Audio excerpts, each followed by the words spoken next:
शङ्करमेव लोकशङ्करं नमामि शङ्करं गुरुं नमामि शङ्करं गुरुं नमामि शङ्करं गुरुं।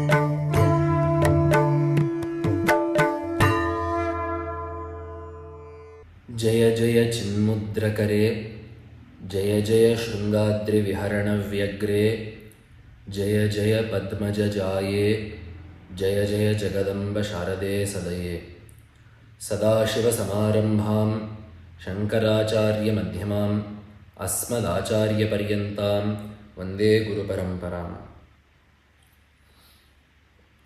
Offering my Sashtanga Pranamas to the Padapadmas of the Ubhay Jagadgurus.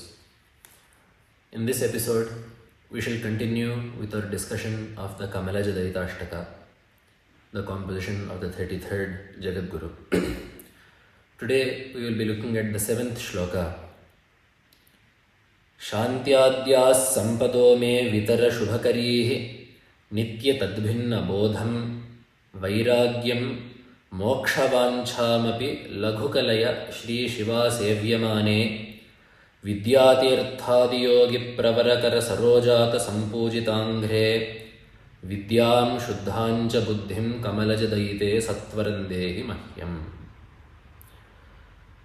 In this, Acharya is asking Devi to grace him, to grace us with all of the qualities needed to become an adhikari for Vedanta Shastra.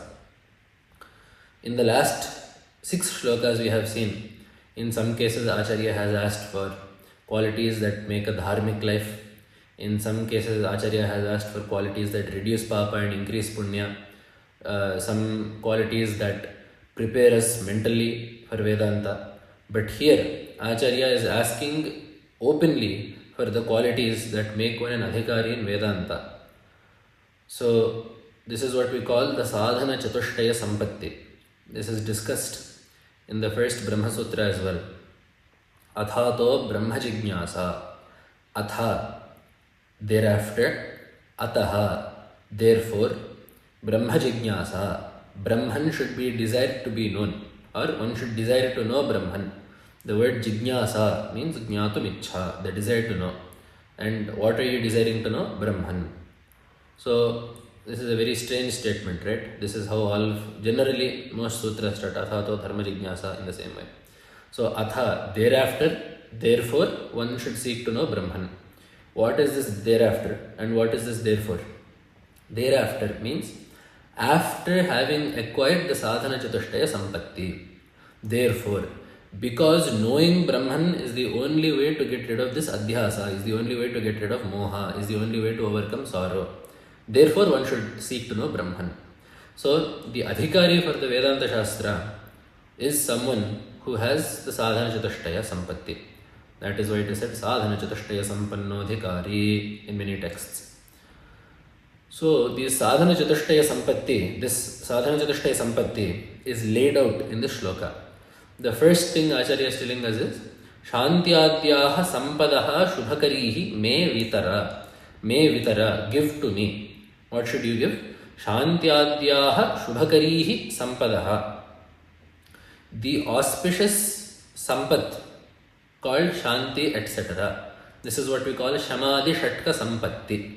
So the first quality out of the 4, in this case it is the first, usually it is the 4th in other lists, but here it is being told first. It is the first quality of the sadhana chatushtaya. Out of these 4 sadhanas, the first is actually a set of 6 qualities. So in the sadhana chatushtaya sampatti, you have 4 qualities that you have to have. 4 sadhanas that need to be there. Amongst these, the first sadhana is a set of 6 qualities. That is called Shamadhi Shatka Sampatti. Shanti and Shama mean the same thing. So Shantyadhyaha Sampadaha means the Shamadhi Shatka Sampatti. What are they? Shama, Dama, Uparama, Titiksha, Shraddha and Samadhana. Shama is control of the inner organ, that is to say the mind. Dama is control of the indriyas. Uparama means pulling the indriyas back from the objects of experience, drawing them back from the sense objects. In other texts, in some places also, this Uparama is described as karmoparama, withdrawing from karma, that is to say sannyasa. So that is also one explanation, but generally what is told is that it is the withdrawal of the indriyas from the senses, of the indriyas from the sense objects. Uparama titiksha, the forbearance of dualities, hot, cold, happiness, sorrow, anger, etc. So these dualities must be undergone with forbearance. Shamadama uparama titiksha shraddha, this we have discussed before. Faith, unshakable and complete faith in the words of the Guru and in the words of Shastra. And the last of the 6 is samadhana, which means ekagrata, single pointed focus of the mind. So these 6 are one package, because these are all devoted to preparing the body and the mind for Vedanta. Everything else is the other 3. So the Viveka, Vairagya and Moksha are dedicated to setting the goal. But this set of 6, this pack of 6 qualities is dedicated towards preparing the individual mentally for Vedanta sadhana, for the vichara that needs to be done. Now this is the first one. And Acharya has given one Visheshana for this called Shubhakarihi. This sadhana chatushta sampatti is Shubhakari. This Shamadhishatka sampatti is Shubhakari. It is auspicious. Why? Brahman is called Mangalanancha Mangalam, the most auspicious of the auspicious. With the help of these 6 qualities, the sadhaka can strive to know Brahman. So because these are conducive to the attainment of the most auspicious thing possible, these are Shubhakari. In one more sense, these are all not just helpful in the attainment of Brahman, but they also help us in our day-to-day life. Someone who has Shraddha towards the words of the Guru and towards the words of Shastra will do everything that the Guru tells him, will perform the Satkarmas enjoined by Shastra, and thereby will get Aihika Sukha also. He will get pleasure and happiness and prosperity in this world. In the same way, Samadhana, someone with single-pointed focus, will not only excel in spiritual affairs, but will also excel in worldly matters. In the same way, someone with control of the senses will also, in the same way, be able to excel not just in spiritual matters, but in his Laukika Vyavaharas as well. So in this way, this set of 6 qualities is essential to the attainment of Brahmajnana, and they are Shubhakaris. That is why Veda also says, Navirato duscharitat, Nashanto nasamahitah, Nashantamanaso vapi prajnanenainam apniyat. Unless you are Shanta, unless you are Danta, unless you are Samahita, which means someone with Samadhana, you cannot attain Atma. So it is imperative that the first of the sadhana chatushtaya sampatti, the Shamadhishatka sampatti, be attained. Then the next quality that Acharya is telling us is Nitya Tadbhinna Bodham. This is the second of the 4 sadhanas. Nitya Tadbhinna Bodham. Nitya, knowing what is Nitya, and Tadbhinna means Nitya Bhinna, knowing what is Anitya. This is what we call Nitya Nitya Vastu Viveka. We need to have the discrimination. Brahman alone is permanent. All other objects are ephemeral, transitory. So we can see that in the 4 Purusharthas, the Dharmartha, Kama, Mokshas, we have said that Moksha alone is permanent. So Artha and Kama, we see in the world that our desires are also transitory. We desire to eat, then we eat, that desire goes. Then whatever we desire to eat, the food that we desire to eat, that also comes and goes. Artha also the same way. So Artha and Kama both we know are impermanent. Dharma, how is Dharma impermanent? There Veda tells us, Tad yatheha karmachito lokaha kshiyate, evameva amutra punyachito lokaha kshiyate. Just as Tad yatha iha, in this world, karmachitaha lokaha, the objects that are obtained through various activities, just as, for example, crops are obtained through farming, just as objects that are obtained through other activities, just as they nashyati, just as they also perish at some point.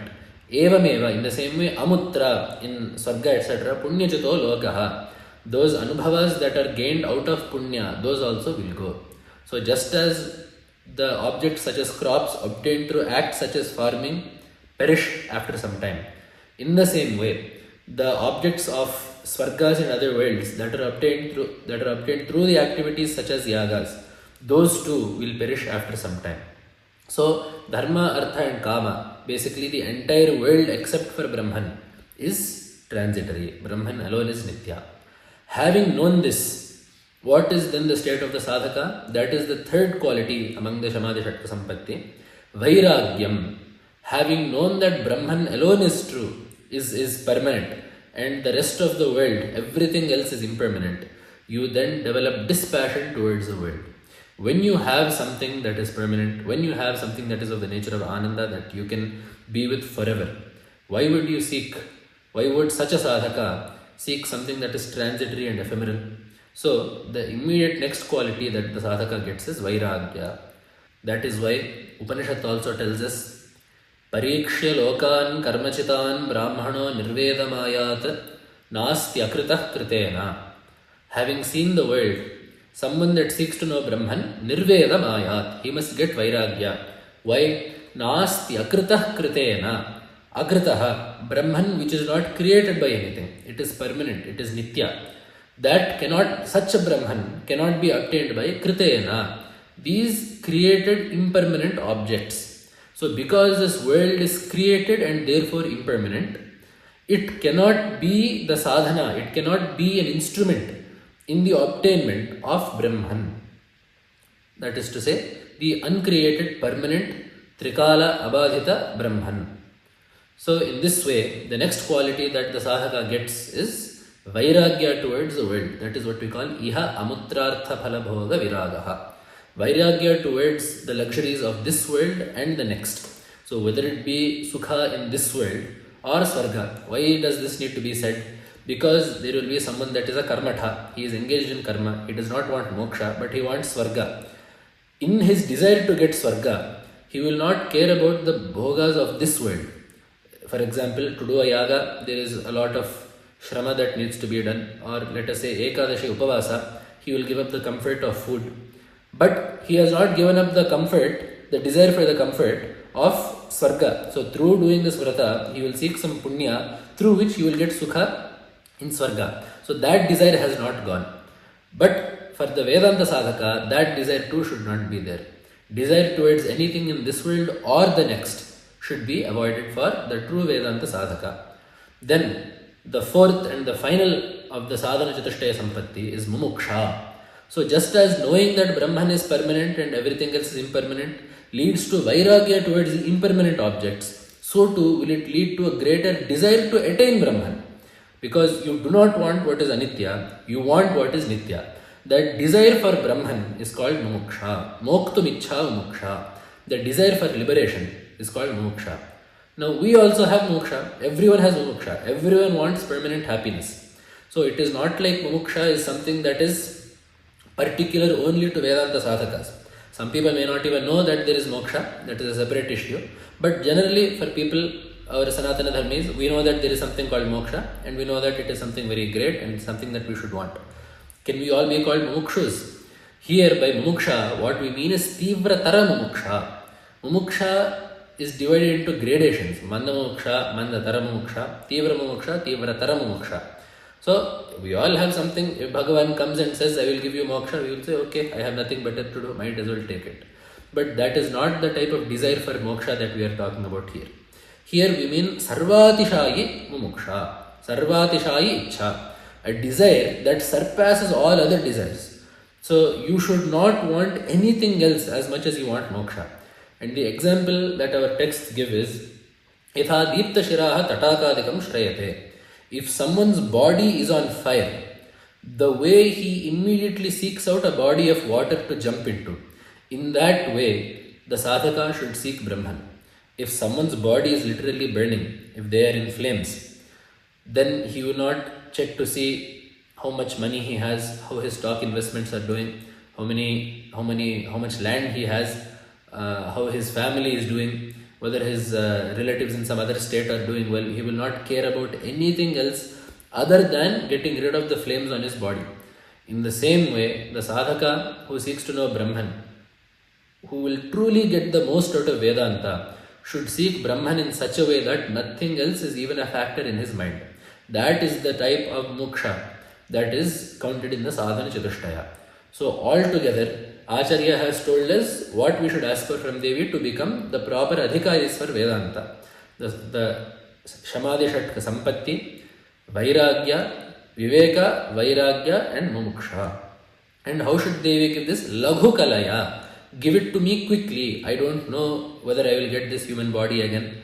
I don't know if I will ever get it again. I don't know even if I do get a human body, whether it will be born into such a parampara. So while this body is still there, please quickly give me this so I can become fruitful in my pursuit of Vedanta sadhana, in my pursuit of Vedanta. And then Acharya has given one Visheshana to Devi here. Shri Shiva Sevyamane. You who are worshipped by Shri, Lakshmi and Shiva, Parvati. Generally, it is the practice that whenever you are praising a form of Devi, the other two will be serving her. So in Lalita Sahasranama we get Sachamara Ramavani Savya Dakshina Sevita. When Lalita Devi is being worshipped, it is Rama and Vani, Lakshmi and Saraswati who are fanning her on both sides with chamaras. In this case, because it is Sharada Devi that is being prayed to, she is being worshipped by Shri and Shiva. So this is one more meaning is there here. Shri refers to wealth, Aishwarya. Shiva refers to Shakti. Sharada is Jnana.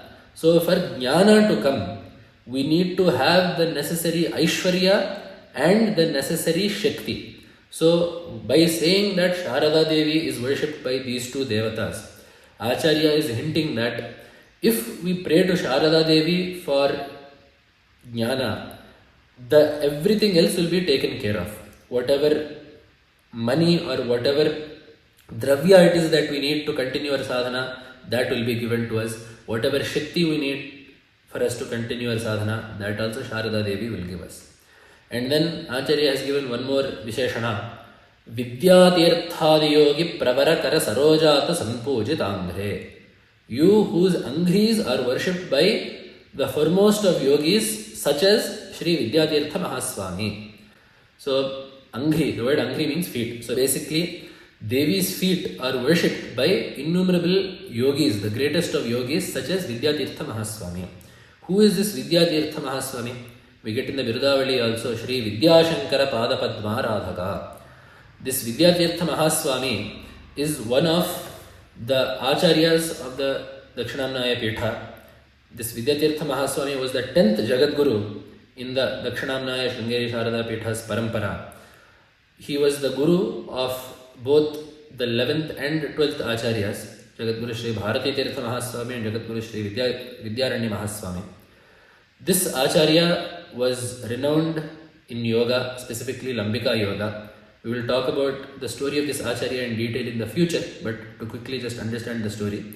The Acharya in his later days had a bhugraha constructed, entered it, sealed it and gave strict orders that it was not to be opened. So the Acharya continued his yoga anusthana in that chamber. After some months and years had passed, the two Shishyas, Shri Bharati Tirtha Mahaswami and Jagadguru Shri Vidyaranya Mahaswami, both Acharyas were in Yatra. Then the people of the town, very curious as to how the Acharya was maintaining himself without even coming out for food or water, they opened that chamber against the earlier orders of the Acharya, and to their great surprise, a Shivalinga was taking form inside that chamber. So after that, with the monetary assistance of the Vijayanagara emperors, a beautiful temple was built over the site of that linga. That is the temple that we see in our mind's eye the second we hear the word Sringeri. That is the Vidyashankara Devalaya that we see to this day. And this Vidyatirtha Mahaswami is of constant reverence to the Acharyas. He occupies a prominent sthana in their daily anhikas as well. Which is why we get in the Birudavali of the Sringeri Jagadgurus, Shri Vidyashankara Padapadma Radhaka. So in this way, Devi has been worshipped by yogis of that caliber. And therefore, because even such jnanis and yogis have worshipped Devi, it is no burden to Devi to give these qualities to me and make me also a proper sadhaka in Vedanta. And thus we have now prayed to Devi for the sadhana chatushtaya sampatti, and in the last shloka we shall see what the mental practices are supposed to be done, what the anusthana is like, that will get us to the final goal of moksha. And with that, in the coming episode, we will conclude our discussion of this Kamalajadayikashtaka. Namah Shankaraya. Namami Shankaram Guru.